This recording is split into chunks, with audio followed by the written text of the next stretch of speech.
इन्नल हम्दलिल्लाहि नहमदुहु व नस्तईनुहु व नस्तगफिरुह व नऊज़ु बिल्लाहि मिन शुरूरि अनफुसिना व मिन सय्यिआति अमालिना मन यहदिहिल्लाहु फला मुज़िल्ल लहु व मन युज़लिल फला हादिय लहु व अशहदु अन ला इलाहा इल्लल्लाहु वहदहु ला शरीका लहु व अशहदु अन्न मुहम्मदन अब्दुहु व रसूलुहु अम्मा बअद फ़इन्न खैरल हदीस किताबुल्लाह व खैरल हदी हदी मुहम्मदिन सल्लल्लाहु अलैहि वसल्लम व शर्रल उमूरि मुहदसातुहा व कुल्ल मुहदसतिन बिदअह व कुल्ल बिदअतिन ज़लालह व कुल्ल ज़लालतिन फिन्नार। फ़अऊज़ु बिल्लाहि समीइल अलीम मिनश शैतानिर रजीम। बिस्मिल्लाहिर रहमानिर रहीम। क़ाफ़ वल क़ुरआनिल मजीद बल अजिबू अन जाअहुम मुन्ज़िरुम मिनहुम फ़क़ालल काफ़िरून हाज़ा शैउन अजीब अइज़ा मितना व कुन्ना तुराबन ज़ालिका रज्उन बईद क़द अलिमना मा तनक़ुसुल अर्ज़ु मिनहुम व इंदना किताबुन हफ़ीज़ बल कज़्ज़बू बिलहक़्क़ि लम्मा जाअहुम फ़हुम फ़ी अम्रिन मरीज अफ़लम यंज़ुरू इलस समाइ फ़ौक़हुम कैफ़ बनैनाहा व ज़य्यन्नाहा व मा लहा मिन फ़ुरूज वल अर्ज़ मददनाहा व अलक़ैना फ़ीहा रवासिय व अंबतना फ़ीहा मिन कुल्लि ज़ौजिन बहीज तबसिरतन व ज़िक्रा लिकुल्लि अब्दिन मुनीब व नज़्ज़लना मिनस समाइ माअन मुबारकन फ़अंबतना बिही जन्नातिन व हब्बल हसीद वन्नख़्ल बासिक़ातिन लहा तलउन नज़ीद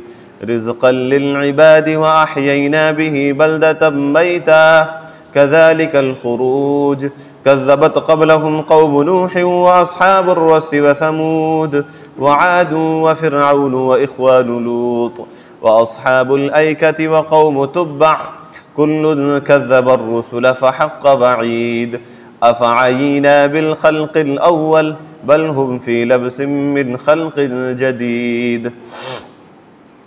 वक़ाल अल्लाहु तबारक व तआला फ़ी कलामिहिल मजीद बिस्मिल्लाहिर रहमानिर रहीम इन्नल्लज़ीना आमनू व अमिलुस्सालिहाति व अक़ामुस्सलाता व आतवुज़्ज़काता लहुम अज्रुहुम इन्द रब्बिहिम व ला ख़ौफ़ुन अलैहिम व ला हुम यहज़नून।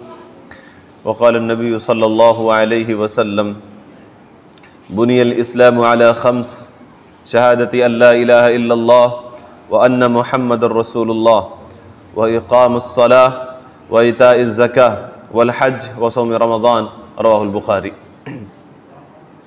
हाज़रीन जुमा, मेरे भाइयों, मेरे दोस्तों, बुज़ुर्गों, प्यारे बच्चों और इस्लामी माओं और बहनों, तमाम किस्म की तारीफ़ात, तौसीफ़ात, बड़ाई, बुज़ुर्गी, किब्रियाई अल्लाह वहदहु ला शरीक के लिए लायक़ ज़ेबा और सज़ावार है, जो सारे जहानों का खालिक़ व मालिक है, मुरब्बी है, पालनहार है।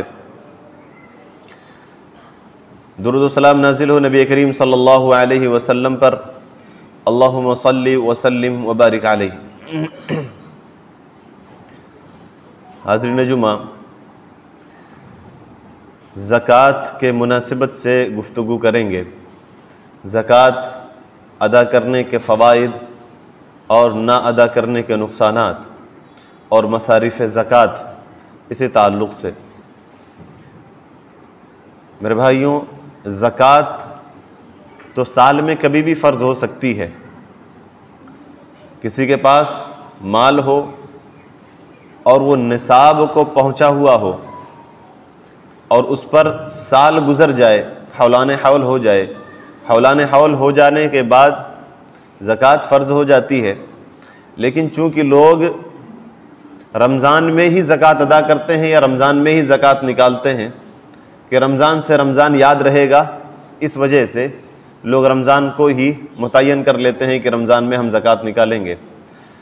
तो बहुत सारे मसाइल से नावाक़फ़ियत की वजह से बसा औक़ात गलती करते हैं लोग।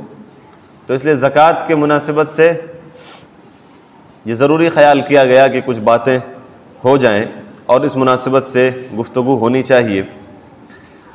सबसे पहली बात, जो लोग ज़कात अदा नहीं करते वो याद रखें कि ये एक बहुत अहम फ़र्ज़ है और बल्कि इस्लाम का एक रुकन है जिसको वो तर्क कर रहे हैं, छोड़ रहे हैं। ज़कात अदा करना फ़र्ज़ है, ज़रूरी है। यही वो ज़कात ही का मसाला था अल्लाह के नबी सल्लल्लाहु अलैहि वसल्लम के दुनिया से रुखसत हो जाने के बाद सबसे पहला जो फितना बरपा हुआ और जिसकी वजह से मुसलमानों को जिहाद करना पड़ा। हज़रत अबू बकर सिद्दीक़ रज़ियल्लाहु ताला अन्हु को एक लंबी मुद्दत तक जिहाद करना पड़ा, वो उसी मानिईन ज़कात ही का मसाला था कि कुछ लोगों ने ज़कात देने से मना कर दिया कि हम ज़कात नहीं देंगे। उस पर हज़रत अबू बकर सिद्दीक़ रज़ियल्लाहु ताला अन्हु ने जिहाद किया, लड़ाई किया और इस तरह से बहरहाल उस फितने को दबा लिया गया। तो ज़कात देना फ़र्ज़ है, ये इस्लाम का एक रुकन है। ज़कात की अदायगी ये ईमान की दलील है। सबसे पहली बात तो ये है कि ज़कात देना ये इस्लाम का एक अहम तरीन रुकन है। जैसा कि अभी हदीस पढ़ी गई बुखारी शरीफ की रिवायत, अल्लाह के नबी सल्लल्लाहु अलैहि वसल्लम ने इरशाद फरमाया, बुनियल इस्लाम अला खम्स, कि इस्लाम की बुनियाद 5 बातों पर, 5 चीज़ों पर रखी गई है। शहादत अल्ला इलाहा इल्लल्लाह व अन्ना मुहम्मद रसूलुल्लाह, सबसे पहली बात यह कि अल्लाह की गवाही देना कि अल्लाह के सिवा कोई हकीकी माबूद नहीं और मोहम्मद रसूलुल्लाह सल्लल्लाहु अलैहि वसल्लम अल्लाह के बंदे और रसूल हैं। व इक़ामिस्सलाह, नमाज पढ़ना, नमाज कायम करना। व इताइज़ ज़कात, ज़कात अदा करना। वल हज, इस्तिताअत हो तो हज करना। व सौम रमज़ान, और रमज़ान के रोज़े रखना। ये बुखारी शरीफ की रिवायत है। तो ज़कात देना ये इस्लाम का एक अहम तरीन रुकन है। 5 रुकनों में से एक रुकन है। अगर कोई शख्स ज़कात अदा नहीं करता है तो वो शख्स मोमिन नहीं हो सकता है, वो शख्स मोमिन नहीं हो सकता है। और इसी तरह से ज़कात की अदायगी करना ये ईमान की दलील है। जैसा कि अल्लाह तबारक व तआला कलाम पाक के अंदर इरशाद फरमाता है, फ़इन ताबू व अक़ामुस्सलात व आतवुज़्ज़कात फ़इख़्वानुकुम फ़िद्दीन, कि अगर फिर लोग तौबा कर लें और नमाज अदा करें, नमाज कायम करें और ज़कात देवें, व अक़ामुस्सलात व आतवुज़्ज़कात फ़इख़्वानुकुम फ़िद्दीन, तो वो तुम्हारे दीनी भाई हैं। नमाज पढ़ना, सबसे पहली बात नमाज पढ़ना, और फरमाया कि ज़कात देना, ये 2 अलामतें बतलाई हैं कि जो शख्स ये करने लग जाए तो वो तुम्हारा दीनी भाई है, फिर उसके साथ छेड़छाड़ नहीं की जाएगी। तो ये ईमान की दलील है। अगर कोई शख्स ज़कात अदा करता है तो ये ईमान की दलील है। और इसी तरह से ईमानी लज्जत का भी ये बात बाइस है कि कोई शख्स ज़कात अदा करे, ईमान की लज्जत का ये बाइस है। अब्दुल्लाह इब्न मुआविया रज़ियल्लाहु ताला अन्हु ने फरमाया कि नबी करीम सल्लल्लाहु अलैहि वसल्लम ने इरशाद फरमाया कि जिसने 3 काम कर लिए वो ईमान की लज्जत को वो चख लेता है, ईमान की लज्जत को वो महसूस करता है। पहली बात ये कि एक अल्लाह की इबादत करना, एक अल्लाह के साथ किसी को शरीक नहीं करना, सिर्फ उसी की इबादत करना। दूसरी है कि इस बात का अकीदा रखना कि अल्लाह के सिवा कोई हकीकी माबूद नहीं है। तीसरी बात यह कि दिल की खुशी के साथ ज़कात अदा करना, जबर के साथ, ज़बरदस्ती, तकलीफ के साथ नहीं, बल्कि दिल के खुशी के साथ ज़कात अदा करना। यह सहीहुल जामे की रिवायत। तो ये ईमानी लज्जत का बाइस है ज़कात अदा करना। और इसी तरह से जो शख्स ज़कात अदा करता है वो अल्लाह तबारक व तआला ने उससे अजर अजीम का वादा फरमाया है। जो शख्स ज़कात अदा करता है अल्लाह ताला ने उससे बहुत बड़े अजर का वादा फरमाया है। और ऐसे शख्स के ऊपर ना कोई गम होगा और ना ही कोई शख्स इस तरह से कोई गमज़दा होगा और ना ही उसको कोई खौफ होगा। जैसा कि सबसे पहले खुतबा मसनूना के बाद आयत तिलावत की गई, इन्नल्लज़ीना आमनू व अमिलुस्सालिहाति व अक़ामुस्सलाता व आतवुज़्ज़काता लहुम अजरुहुम इंद रब्बिहिम वला खौफुन अलैहिम वला हुम यहज़नून, कि बेशक जो लोग ईमान लाए, इन्नल्लज़ीना आमनू व अमिलुस्सालिहात, और अमल सालिह किए, व अक़ामुस्सलाह, और जिन लोगों ने नमाज कायम की, व आतवुज़्ज़काह, और ज़कात अदा करते रहे, ज़कात देते रहे, लहुम अजरुहुम इंद रब्बिहिम, उनके रब के पास उनके लिए बहुत बड़ा अजर है। लहुम अजरुहुम इंद रब्बिहिम वला खौफुन अलैहिम वला हुम यहज़नून, उनके अजर उनके रब के पास हैं और ना ही वो गमज़दा होंगे और ना ही गमगीन होंगे। वला खौफुन अलैहिम वला हुम यहज़नून, ना ही उनको कोई खौफ होगा और ना ही वो गमगीन होंगे। तो अजर अजीम का वादा फरमाया अल्लाह ताला ने ऐसे लोगों से जो लोग ज़कात अदा करते हैं, और ये भी फरमाया कि वो लोग गम से और खौफ से मामून होंगे, उनको कोई गम और खौफ नहीं होगा। और इसी तरह से जो लोग ज़कात अदा करते हैं कामयाबी उनके लिए ज़मानत है कि वो लोग कामयाब होंगे। अल्लज़ीना युक़ीमून अस्सलाता व युतून ज़काता व हुम बिल आखिरति हुम यूक़िनून, अल्लज़ीना युक़ीमून अस्सलाता व युतून अज़्ज़काता व हुम बिल आखिरति हुम यूक़िनून, कि जो लोग नमाज पढ़ते हैं, नमाज कायम करते हैं और ज़कात अदा करते हैं, व हुम बिल आखिरति हुम यूक़िनून, और आखिरत के ऊपर यकीन और ईमान रखते हैं, उलाइका अला हुदम मिन रब्बिहिम, वही लोग हकीकत में अल्लाह ताला की बताई हुई सीधी राह पर हैं, व उलाइका हुमुल मुफ़्लिहून, और यही लोग कामयाब होने वाले लोग हैं। तो जो लोग ज़कात अदा करते हैं वो लोग कामयाब लोग हैं, वही लोग कामयाब लोग हैं और सीधी राह पर हैं। और इसी तरह से जो लोग ज़कात अदा करते हैं, हुसूल जन्नत का सबब है, ये ज़कात अदा करना हुसूल जन्नत का सबब है। अबू हुरैरा रज़ियल्लाहु ताला अन्हु फरमाते हैं कि एक देहाती नबी करीम सल्लल्लाहु अलैहि वसल्लम की खिदमत में हाजिर हुआ और उसने कहा कि अल्लाह के रसूल सल्लल्लाहु अलैहि वसल्लम, मुझे कोई ऐसा अमल बतलाइए जिससे मैं जन्नत में चला जाऊं, वो अमल करूं तो मैं जन्नत में चला जाऊं, ऐसा कोई अमल बतलाइए। अल्लाह के नबी सल्लल्लाहु अलैहि वसल्लम ने इरशाद फरमाया कि तअबुदुल्लाह ला शरीका बिह, कि तू तअबुदुल्लाह ला तुशरिक बिह, अल्लाह ताला की इबादत कर और उसके साथ किसी को शरीक ना कर, ला तुशरिक बिही शैया, किसी को भी शरीक ना कर, और तुकीमुस सलातल मकतूबा, और फ़र्ज नमाज अदा करता रहना, फ़र्ज नमाज अदा कर, व तुअद्दी ज़काता ज़कातल मफ़रूज़ा, फ़र्ज ज़कात अदा करते रहना, व तसूम रमज़ान, और रमज़ान के रोज़े रखना। देहाती ने कहा कि उस ज़ात की कसम है जिसके हाथ में मेरी जान है, मैं इन आमाल में जो बतलाया अल्लाह के नबी सल्लल्लाहु अलैहि वसल्लम ने, इसमें ज़्यादती नहीं करूँगा। क़ाल नबी सल्लल्लाहु अलैहि वसल्लम, जब वो शख्स जाने लगा और उसने ये बात कही, अल्लाह के नबी सल्लल्लाहु अलैहि वसल्लम ने इरशाद फरमाया कि मन सर्रहु अन यंज़ुरा इला रजुलिन मिन अहलिल जन्नह, कि जो शख्स ये चाहता हो कि मैं जन्नती आदमी को देखूं, फलयंजुर इला हादा, उसे चाहिए कि वो इस आदमी को देख ले, यानी कि ये शख्स जन्नती है तो ये जन्नत की ज़मानत है या जन्नत में जाने का सबब है जो शख्स ज़कात अदा करता है। जो शख्स ज़कात अदा नहीं करता है वो जहन्नमी है, जो शख्स ज़कात अदा करता है वो शख्स जन्नती है, जन्नत में जाने वाला है। और इसी तरह से सदका और खैरात देने से माल में कमी नहीं होती है। मुस्लिम शरीफ की रिवायत है, अल्लाह के नबी सल्लल्लाहु अलैहि वसल्लम ने फरमाया कि ज़कात अदा करने से, सदका और खैरात करने से माल में कमी नहीं होती है। अमली तौर पर इसका मुशाहिदा करके देखिए, अमली तौर पर आप ज़कात अगर नहीं अदा करते हैं तो बहुत बड़े जुर्म का इर्तिकाब कर रहे हैं। आप करके देखिए, हकीकत में माल में कमी नहीं होती है, हकीकत में माल में कमी नहीं होती है, अल्लाह के नबी सल्लल्लाहु अलैहि वसल्लम ने इरशाद फरमाया। और इसी तरह से ज़कात माल के शर को ख़त्म करता है। ज़कात माल के, कई बार इंसान अपने ही माल की वजह से मुसीबतों में, तकलीफ़ों में घिर जाता है, परेशानियों में मुब्तला हो जाता है, तो इसी ज़कात के अदा करने की वजह से इंसान के माल के अंदर से शर ख़त्म कर दिया जाता है। और इसी तरह से सदका और खैरात करने से अल्लाह ताला का गज़ब ठंडा हो जाता है, ख़त्म हो जाता है। सिलसिलतुल अहादीस सहीहा की रिवायत। अब इसके बाद मैं आपके सामने ज़कात न देने वालों के ताल्लुक़ से बतलाऊँ। अल्लाह के नबी सल्लल्लाहु अलैहि वसल्लम ने इरशाद फरमाया, सही तरगीब व तरहीब की रिवायत है कि मानिउज़ ज़कात यौमल क़ियामति फ़िन्नार, कि जो लोग ज़कात अदा नहीं करते हैं, जो ज़कात को रोकते हैं, मना करते हैं, नहीं देते हैं, ऐसे लोग जहन्नम में जाएंगे, ऐसे लोग जहन्नमी हैं। आप अंदाज़ा लगाएं कि कितनी आम सी बात हो गई है ज़कात अदा न करना। लेकिन जो लोग भी ज़कात अदा नहीं करते हैं वो अपना ठिकाना देख लें। अगर हम ज़कात अदा नहीं करते हैं तो हमें तैयार हो जाना चाहिए इस बात के लिए कि हमारा ठिकाना फिर जहन्नम है। और इसी तरह से इब्न माजा की रिवायत, अल्लाह के नबी सल्लल्लाहु अलैहि वसल्लम ने इरशाद फरमाया कि वलम यमनउ ज़कात अमवालिहिम इल्ला मुनिउल क़त्र मिनस समा, कि जो लोग भी ज़कात अदा नहीं करते, जब लोग ज़कात अदा नहीं करते हैं तो अल्लाह ताला उनके ऊपर बारिश को रोक लेता है, उनके ऊपर बारिश नहीं की जाती है, यानी कि उनके ऊपर कहत साली मुसल्लत कर दी जाती है। आज देखें कि कितनी जगहों पर कहत साली का मामला हो जाता है। और ज़कात ना अदा करना तो ये तो कोई ऐब ही नहीं रहा आज के ज़माने में। मखसूस गिने चुने लोग ज़कात अदा करते हैं, मखसूस गिने चुने लोग। हालांकि मैं अभी बताऊंगा आपको कि ज़कात, ये ना सोचें कि जो बहुत ज़्यादा मालदार हो सिर्फ उसी के ऊपर फ़र्ज़ होती है। अभी मैं बताता हूँ किसके किसके ऊपर ज़कात फ़र्ज़ होती है। तो बहरहाल जो लोग ज़कात अदा नहीं करते हैं, अल्लाह ताला ऐसी बस्तियों के ऊपर बारिश नहीं बरसाता है।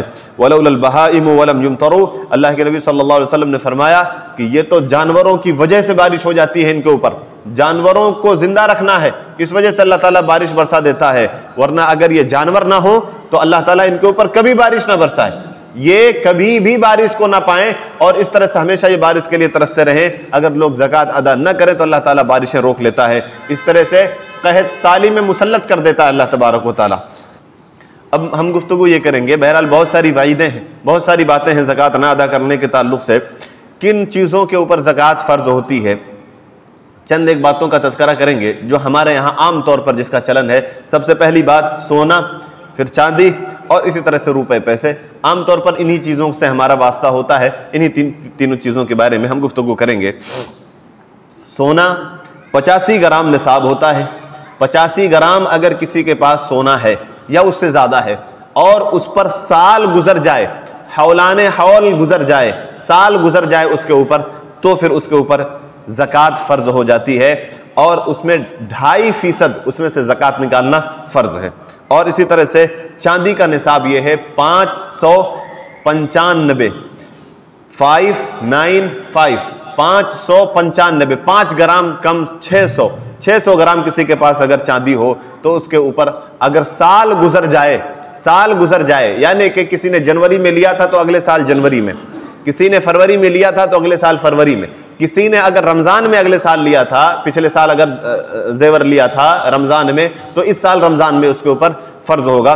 तो इस तरह से साल गुजर जाए चांदी पर 595 ग्राम अगर चांदी है आपके पास तो या उससे ज़्यादा है तो ज़कात फ़र्ज हो जाती है। 2 शर्तें याद रहें कि सबसे पहली बात, सोने में 85 ग्राम, चांदी में 595 ग्राम आपके पास हो और उस पर साल गुजर जाए।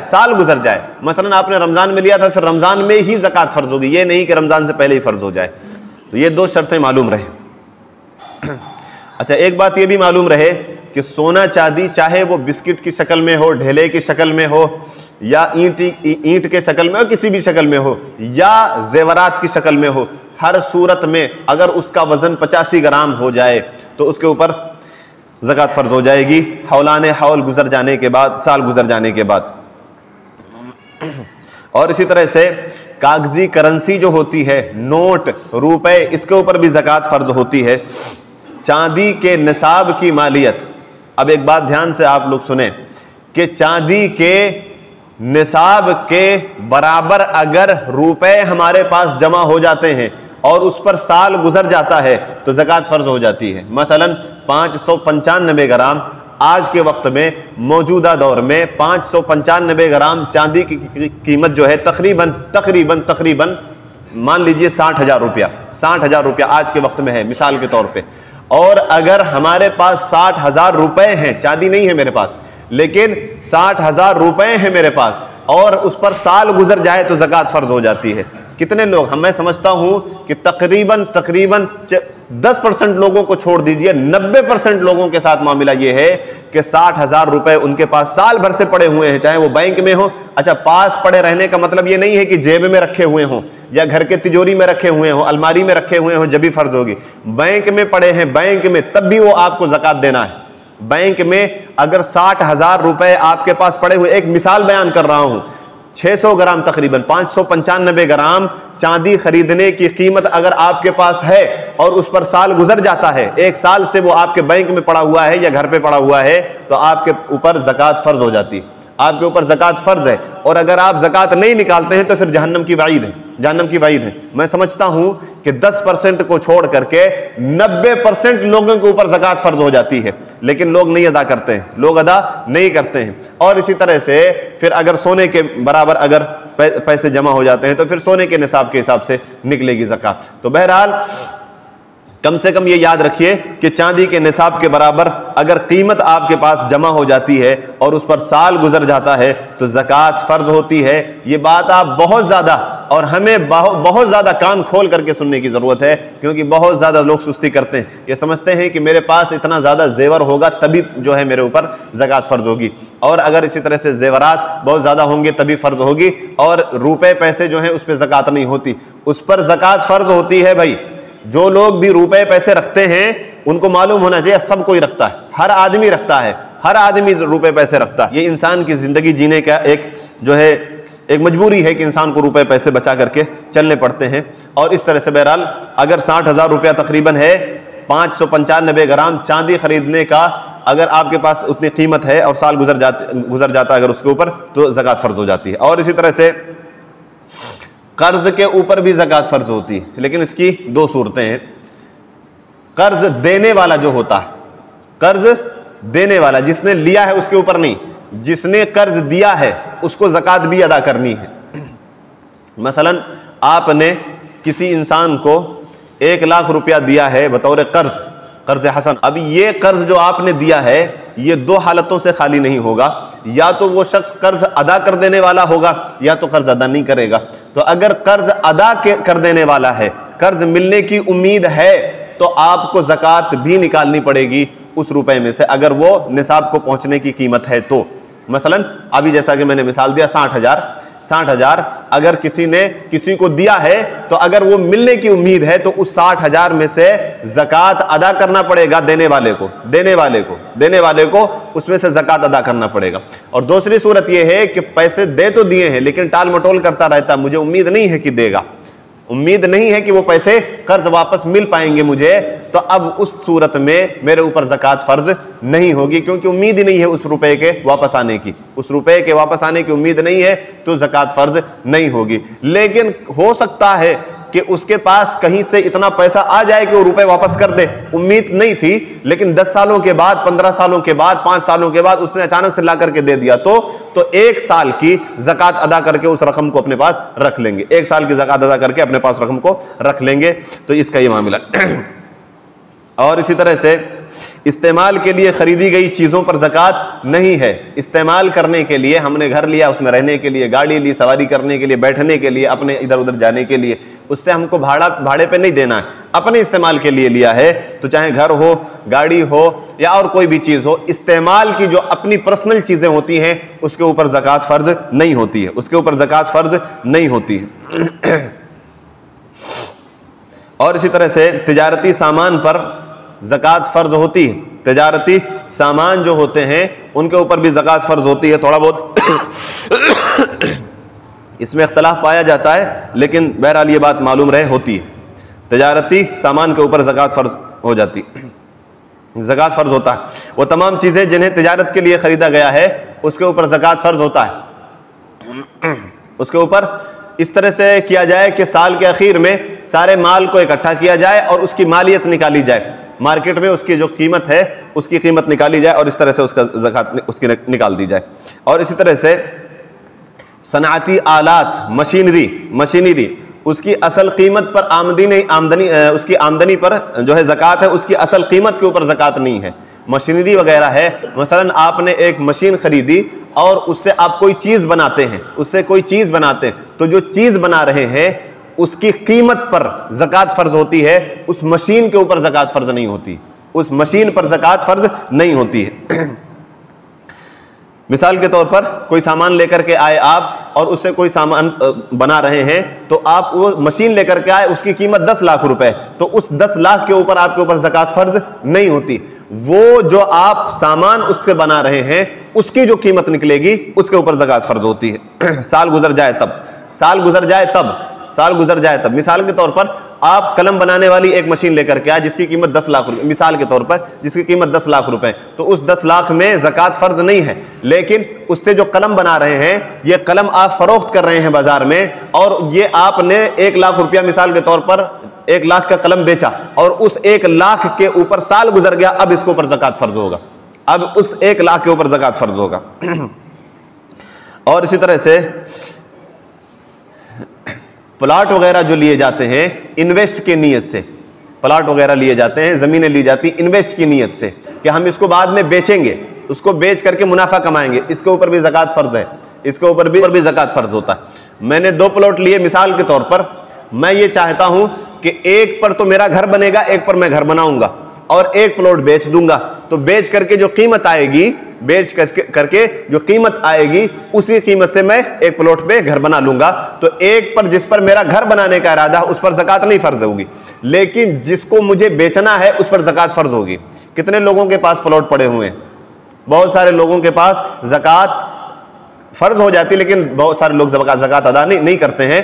कि कितने सारे लोगों के पास प्लॉट पड़े हुए हैं इस नीयत से उन्होंने खरीदा है कि हम अभी खरीद लेते हैं इन्वेस्ट के हिसाब से, इसको 10 सालों में, 5 सालों में, 20 सालों में इसको बेचेंगे तो कुछ कीमत दे करके जाएगा। तो हर साल की मालियत निकालिए और हर साल की मालियत के हिसाब से उस प्लॉट के ऊपर ज़कात फर्ज होती है, ज़कात फर्ज होती है, ज़कात देना पड़ेगा। तो ये मत सोचिए कि ज़मीनों पे ज़कात नहीं, ज़मीनों पर भी ज़कात होती है कि अगर आपने प्लॉट इन्वेस्ट के हिसाब से ले रखा है तो उसके ऊपर ज़कात फर्ज होगी। अगर आपने इस नियत से लिया है कि मैं इसमें घर बनवाऊंगा या मैं अपने बच्चों के लिए घर बनाऊंगा या मैंने यूं ही ले लिया है पड़ा रहेगा, बच्चे कभी बनवाएंगे इसके ऊपर, तो ऐसी चीज़ों के ऊपर ज़कात फर्ज नहीं होती है। लेकिन अगर आपने इस हिसाब से खरीदा है, चाहे वो घर हो, मकान हो, कि हम उसको लिया है, हमने लिया है कि कुछ सालों के बाद उसे बेचेंगे, उससे मुनाफा कमाएंगे, तो उसके ऊपर ज़कात फर्ज होगी, उसके ऊपर ज़कात होगी, याद रखिएगा उसकी मालियत के हिसाब से। और इसी तरह से आखिरी बात मसारिफ ज़कात के ताल्लुक से कि सबसे पहली बात, फ़कीर जो हो, फ़कीर किसको कहते हैं हम और आप बखूबी जानते हैं, भीख मांगता रहता है, बहुत कमज़ोर गरीब आदमी, उसके ऊपर जो है हम ज़कात दे सकते हैं, उसको ज़कात दे सकते हैं। और इसी तरह से मिस्कीन कि जो गरीब हो और वो कमाता धमाता भी हो लेकिन उसके ज़रूरत भर वो नहीं कमा पाता है, ऐसे आदमी को मिस्कीन कहते हैं, उसको भी दे सकते हैं। तो मसारिफ ज़कात में से फ़कीर, नंबर 2 मिस्कीन, और इसी तरह से आमिलीन ज़कात, जो ज़कात वगैरह वसूलते हैं उनको भी दिया जाता है। और इसी तरह से तालीफ़ क़ल्ब के लिए कि कोई इंसान हो, काफिर हो, लेकिन में वो इस्लाम की तरफ रुझान रखता हो, उसको पैसे वगैरह अगर दिए जाएं, उसकी मदद की जाए तो वो इस्लाम कबूल कर लेगा, तो वहाँ पर भी ज़कात दी जा सकती है। और इसी तरह से ग़ुलाम आज़ाद कराने में, ग़ुलामों का तसव्वुर तो अभी रहा नहीं। और इसी तरह से अदाए कर्ज़ में कोई आदमी ज़कात ले सकता है अगर वो कर्ज के बोझ तले दबा हुआ है, कर्ज अदा नहीं कर पा रहा है, तो वो ज़कात की रकम ले सकता है। और इसी तरह से फी सबीलिल्लाह, जिहाद वगैरह में कि कभी अल्लाह के कलिमे को बुलंद करने के लिए, एलाए कलिमतुल्लाह के लिए जिहाद हो, तो उस जिहाद में हम ज़कात का पैसा लगा सकते हैं। असलहा वगैरह खरीदने के लिए, लोगों के सामाने जिहाद तैयार करने में, इस तरह से हम जिहाद में हिस्सा ले सकते हैं। तो फी सबीलिल्लाह हम ज़कात खर्च कर सकते हैं। और इसी तरह से मुसाफिर आदमी है, मुसाफिर आदमी इसमें भी ज़रूरी नहीं कि गरीब ही हो, मुसाफिर कई बार अमीर आदमी भी ज़कात का मुस्तहिक हो जाता है। बेचारा निकला था, जेब कट गई, किसी ने जेब काट लिया, रुपए पैसे ख़त्म हो गए, तो ऐसे आदमी के ऊपर भी ज़कात दी जा सकती है, उसके ऊपर खर्च किया जा सकता है। इन्नमा सदक़ातु लिल फ़ुक़राइ वल मसाकीन वल आमिलीन अलैहा वल मुअल्लिफ़ति क़ुलूबुहुम व फ़िर रिक़ाबि वल गारिमीन फ़ी सबीलिल्लाहि व इब्निस सबील। तो ये अल्लाह ताला ने 8 मसारिफ बयान किए हैं जहां पर ज़कात अदा करनी है या जहां पर ज़कात दी जा सकती। इसके सिवा कोई भी मकाम ऐसा नहीं है जहां पर ज़कात दी जा सकती है और जहां पर देने की इजाज़त हो। अल्लाह तबारक व तआला से दुआ है कि अल्लाह तबारक व तआला हमें ज़कात अदा करने की तौफ़ीक़ इनायत फरमाए, और ना अदा करने की जो संगीनी और ख़तरनाकी है, अल्लाह ताला इससे हमें समझने की तौफ़ीक़ इनायत फरमाए, इसे हमें समझने की तौफ़ीक़ इनायत फरमाए। और अल्लाह तबारक व तआला हमें हर तरह के शर से और हर तरह के गुनाह से बचने की तौफ़ीक़ इनायत फरमाए। आमीन। व आखिरु दाअवाना अल्हम्दुलिल्लाहि रब्बिल आलमीन। बारकल्लाहु लना व लकुम फ़िल क़ुरआनिल अज़ीम व नफ़अनी व इय्याकुम बिल आयाति व ज़िक्रिल हकीम। इन्नहु तआला जवादुन करीमुम मलिकुम बर्रुफ़ुर रहीम।